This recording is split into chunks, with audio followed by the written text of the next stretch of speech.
எல்லாருக்கும் வணக்கம். நான் தான் உங்கள் விமல்வர்மன் பேசுகிறேன்.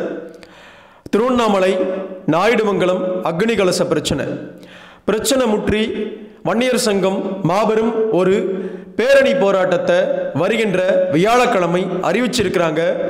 வன்னியர் சங்கம் எந்த மாதிரியான அறிவிப்பை கொடுத்துருக்காங்க அப்படின்றத முதல்ல பார்த்துட்டு வந்துடுவோம். திருவண்ணாமலை தெற்கு மாவட்ட செயலாளராக இருக்கும் ஏந்தல் பக்தா அவர்களுடைய பதிவு.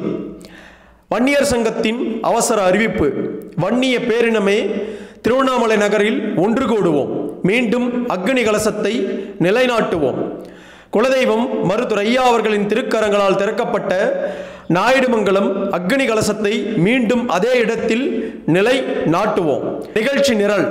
அனைவரும் ஒன்று கூடும் இடம் திருவண்ணாமலை நகரம் வேலூர் ரோடு தற்காலிக பௌர்ணமி பேருந்து நிலையம். நேரம் காலை 10 மணி. நாள் வியாழக்கிழமை. வன்னியர் சங்க தலைவர் பூத்த அருள்மொழி அவர்கள் தலைமையில் திருவண்ணாமலை நகரில் இருந்து நாயுடுமங்கலம் நோக்கி மாபெரும் பேரணி புறப்படும். இது மானம் காக்கும் போர். வன்னிய சொந்தங்களே அணிதிரண்டு வாரீர் வாரீர் அப்படின்னு வன்னியர் சங்கத்தோடைய மிக முக்கியமான ஒரு அறிவிப்பை கொடுத்திருக்காங்க.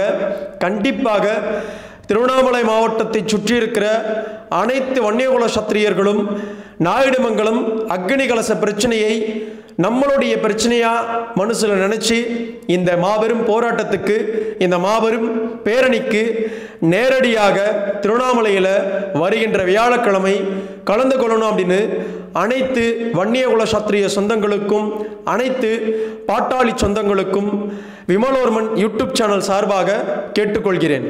வன்னி இது ஒரு நிலப்பரப்பின் பெயர் அல்ல, காலங்கள் தாண்டியும் நிமிர்ந்து நிற்கும் ஒரு இனத்தின் வரலாறு.